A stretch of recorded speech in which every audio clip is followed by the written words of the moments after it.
let's say I'm certain that you're here, I'm certain that you're not a hologram. Are you certain I'm here? Of course I can't be 100% certain. No, but that's what I'm saying. Look, what's your name? Cedric. Cedric. Yeah, what's your name? Okay, my name is Muhammed, like the Prophet. Yeah? Look, Cedric, it's very simple. What you're demonstrating right now is the whole reason. What you're demonstrating right now is the whole reason why we say as Muslims is a problem in this conversation. Why? Because if you start from the premise that there is nothing absolute, I cannot be certain about anything. You're not even certain that I'm talking to you right now and you're talking to me. So it becomes absurd, right? So what I usually say to the people, when you're certain that I'm here, come back. You're not certain I'm here. When you're certain I'm here, come back, we can have a discussion. When you're certain that when you can achieve this level of certainty, whether there is a creator or not, come back. But we as Muslims, we are people of certainty. We do not hallucinate. We do not think that you're a ghost. You're not really in front of me. We are certain of our existence. We are certain of the existence of our creator. We are certain this universe has to have a creator that made it, an intelligent designer, something that above us as a human being that brought it into existence. Now, whether you subscribe to that or not, we're not really bothered. We want good for you, meaning we want you to come close to the truth, but we're not really bothered if you say, I'm not going to accept you, you don't tell me what to do. I'll say, okay, go, no problem. We're not going to try to force anything on you, right? I don't understand. So that's what we're not trying to convince you. That's the point I'm trying to make. I don't understand why do I have to be certain? Look, I said there's two types of certainty. The example I just showed you, like referring you to as maybe being a hologram, is absurd. That's absurd, right? I wouldn't actually believe it. But when I say there's two types of certainty, that type of certainty is like a very minute, insignificant type of certainty. And what I'm trying to achieve. Look, you're kind of playing word gymnastics, because look, certainty means something in English, right? Yeah. You're trying to redefine the word to fit. I mean, yes. There's when in everyday conversation. Okay. I don't say I'm not certain whether that book is real or not, because I can touch it, I can, flip it, and. But you're not certain the book is there, though. No, Think about it. Are you certain? No, that's not my point. My point is that type of certainty does not have a place in this conversation. The type of certainty I want to achieve is, this type of certainty that I know you're here. You know what I mean? But you just said you don't know that I'm here. No, like, as in, how do I say it? Look, let me tell you something. Remind me, your name is what? Cedric. Cedric, look, I want to be honest with you. Look, I can see you're very conflicted. But honestly, with my discussion with you, I can see you're uncertain about what you're saying. You're uncertain about what you're certain about, and you're not certain about. You're taking because like the whole argument about certainty shouldn't even be a thing. You know what I mean? According to who? Well, I'm saying in order. Are you certain that we shouldn't be talking about certainty? No, well, Cedric, look, come to Islam, man. Well, I don't know. Come to certainty, they believe the Creator. Yeah. Sorry? He's saying come to Islam. Like, look, this kind of. Let me tell you something. Denying certainty leads you to absurdity. Now, listen to what I'm saying very carefully. To denying absolute certainty leads you to absurdity. Yeah. Because you cannot claim that nothing is certain, because you're not certain about that statement to begin with. So you will self-refute yourself. So you cannot make any claims about absolute certainty that there is no absolute certainty. No one can make that claim. If you make that claim, then you're self-contradicting yourself. We can make postulates, right? We can make postulates. So that type of certainty that we're arguing over meaninglessly is the type that is absurd. It shouldn't be part of our conversation. That is not. But that's according to you. We disagree.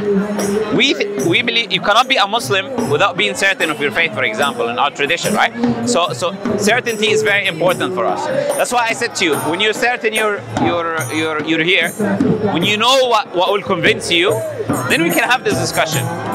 But if you're not certain about your own existence or other people's existence, or what certainty is, or what will lead you to be sure whether there's a creator or not, or religion is true or not, because you watch a lot of people who talk a lot with using uncertain terms, uncertain about their own existence and reality. This is the type of people you listen to, they're only going to lead you to confusion. Trust me, you're going to live your life in confusion. You're going to live your life, you don't know you're there, other people are there, they're not there, there's a creator, there is no creator, can I be certain or not? not. This is what philosophy in the end leads you to, you know? Isn't philosophy good? Depends on how you define philosophy.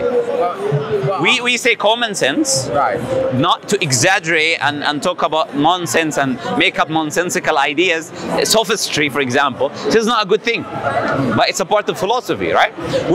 We're saying, look, things which are common sense, reasoning, we accept, we're happy with. Just philosophy for the sake of philosophizing and sounding intelligent is not an important thing for us. So it depends on how you define philosophy and what you mean by philosophy. I want to clarify something.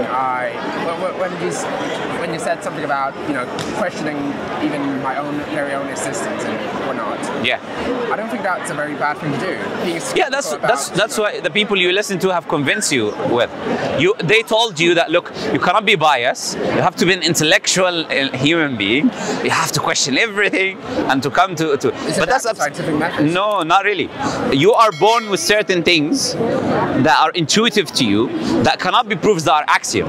For example, you cannot use science without relying on certain axioms. Oh yeah, I agree with that. Sure. Yeah, and if you really did not believe these axioms were true, you would not practice science. The only way you can practice science is to actually truly believe these things are true, because otherwise the method becomes useless. Because what I'm basing the method on itself is not certain. So why would I practice a method which is based on uncertainty that in the end would lead me to uncertainty? Well, those are called postulates. Well, the postulates of science is actually quite, few. Well, first of all, the postulate of science would be logic holds. Logic actually makes sense. So that if we logic makes sense. I like that. Yeah, no. You need. Right, okay, I get what you say. Yeah. And the laws of physics are true for every bit of space and time. Those are postulates. So no, but are they certain? And if the answer is no, yeah, the answer is no. If the answer is no, then there is no point of me trying to apply my scientific method. It's just not waste of my time, because I know that these things are not certain. Therefore, why would I apply a method to study something which is not uncertain, using a method which is uncertain to lead me to something which is certain? Look, you don't understand how crazy that is unless you actually properly think about it. There are certain things that every human being needs to accept and need to apply to be certain about. No, you kept saying there are certain things that are certain. If they are based on common sense. Let's say that's true. I'll give you an example if you want me. Yeah, okay, go ahead. Yeah, for example, the law of non-contradiction. Okay. That's something which we believe is certain. We believe there cannot be a squared circle, because if it's a square, it's not a circle, and if it's a circle, it's not a square, right? So there are certain things. For example, this law of non-contradiction which I'm giving you, there are different other things like it, right? So we say, for example, the intuitive knowledge, which is the idea of law of non-contradiction, or for example, cause and effect in relation to the creation, because we know that we as humans, we always look for a cause for anything innately, and these beliefs are true. We are saying the belief in a creator is also innate, and there are studies on that. In Oxford University, Justin Barrett conducted a study, 50 academics or more, in a span of 2 years. They brought children from China and from different countries which are atheistic, doesn't have a concept of God. They realized that every child is born with an innate disposition to believe in a creator. So, and there are many studies that have been done on this same idea. Every civilization that exists in human history believes in some sort of higher entity. So if it is an innate belief, which is the highest form of knowledge that I'm just established to you, the highest form of knowledge, because everything else is based upon it. The highest form of knowledge is intuition. And if you have an intuitive belief that is universal, I'm not talking about just some intuitive beliefs, I'm talking about the universal ones, right? For example, us being born knowing that there is a creator, or us being born looking for a cause for the effects that happen around us, or us being born knowing that there is nothing called the law of non-contradiction, for example. We know that cannot have contradictory things, right? These things that we're born with, one of them is the existence of a creator. Okay. One of them, and I've given you just the evidences for that. And one of them is the existence of a creator, and it's a universal belief within all human beings. Therefore, there is the highest form of knowledge, and that's what we subscribe to. Okay. So, in case I don't understand it, so can I illustrate it as intuition is certainty. Like No. No. I'm saying the highest form. Okay. Yeah. I'm sorry. It's okay. That's very bad. No problem. Are you saying because something is intuitive, it should make sense? I'll explain to you in a very simple way. The highest form of knowledge is intuitive knowledge, universal intuitive knowledge. Why is it intuitive? Why? I'm going to come to that. Yeah. So the highest form of knowledge is universal intuitive knowledge. Why it is the highest form of knowledge? Because everything is built upon it. If it is not there, you cannot do anything. Everything has to be built upon intuitive universal knowledge, just such as the fact that you exist. We have an intuitive universal knowledge that we exist. Sorry, that the Creator exists. That we exist and that the Creator exists, both of them. Therefore, Muslims accept this reality that there has to be a Creator out there. Simple. No, so that's a postulate. You're postulating that intuitive knowledge is the highest form of knowledge. Do you agree that everything is based upon it? I disagree. Like, so intuition is. So how can you do anything without knowing you exist first? Because intuition is not a form of knowledge. It's how we perceive this world, which works, but it's not. What I mean by intuitive, let me clarify, because maybe you're misunderstanding me. What I mean by intuitive is an innate knowledge that is within you that is not given to you by your outside factors. That's what I mean by intuitive knowledge here, right? To be clear. So what I mean by universal intuitive knowledge is the knowledge that you're born with, right? And that no one is given to you, your society didn't give to your community, didn't give to you, you're born with it innately. But that still doesn't explain why it's the highest form of knowledge. And I already answered that. I said because everything else is based on that. No, you're saying that's your postulate and you build everything. Where's my postulate? You disagree that everything is based on the idea that you exist first? No, you're saying everything else are built upon your intuitive knowledge or whatever. Let me ask you this question. Okay. I don't think you're understanding me. Is everything based on the idea that we exist and that we can rationalize, and some of the laws of rationality is non-contradiction that I was making to you, or cause and effect?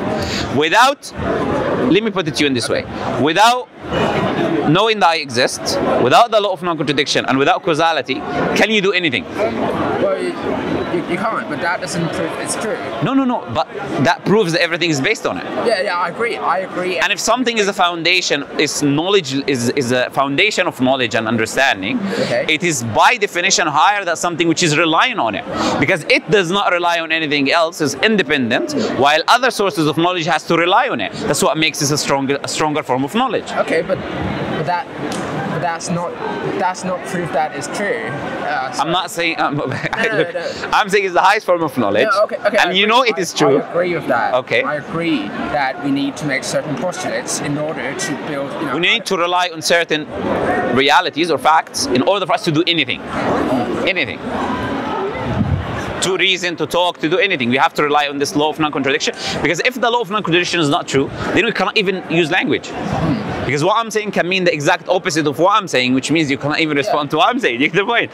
So these things, I'm telling you, without these things, you cannot reason, you cannot live your life, you cannot do anything, which would mean they are a higher form of knowledge because everything would depend on them, while they do not depend on anything else. They are existent by themselves. And because they are universal, and we know they are true, because we can observe them being true, the idea of a belief of a creator is also true because it's one of those intuitive beliefs. Okay, so let's move on from that argument.